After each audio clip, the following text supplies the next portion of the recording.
Hello guys! Welcome to Canyacan River. Dito lang po yan sa Bulacan. Kung ikaw ay taga Caloocan lang, in travel time naman is 20 to 30 minutes lang po siya. No?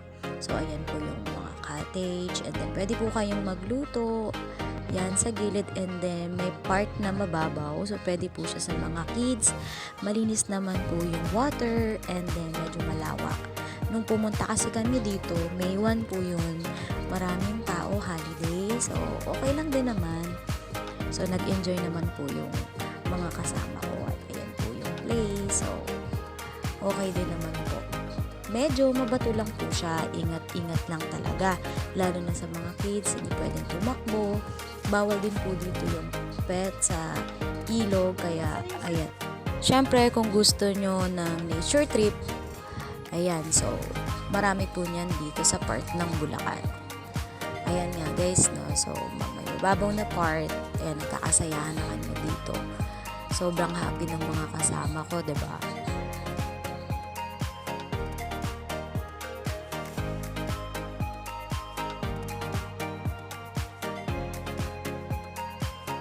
Nga pala guys, no? So, walang signal dito.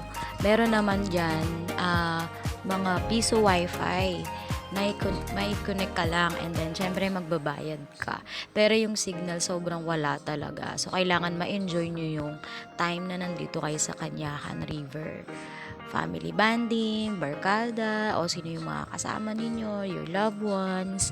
So yun nga.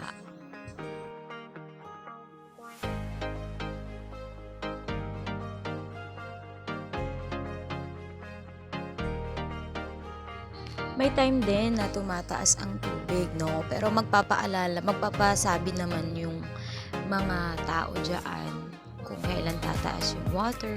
Pero flowing water po talaga siya, no? So, masarap lang din kasi nga kapag ilog talaga, hindi ka mangangamba, no? Na baka may mga dumi or anything. Yan, malinis naman po siya. So, sana matry nyo din. Kung i-rate ko siya out of 10, siguro mga 7. So, okay na din po, no?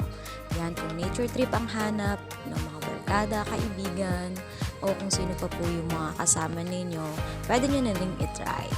So, dito lang po yan ulit sa Canyacan River. So, ito nga pala yung mga pictures namin. So, ayan po yung mga kasama ko.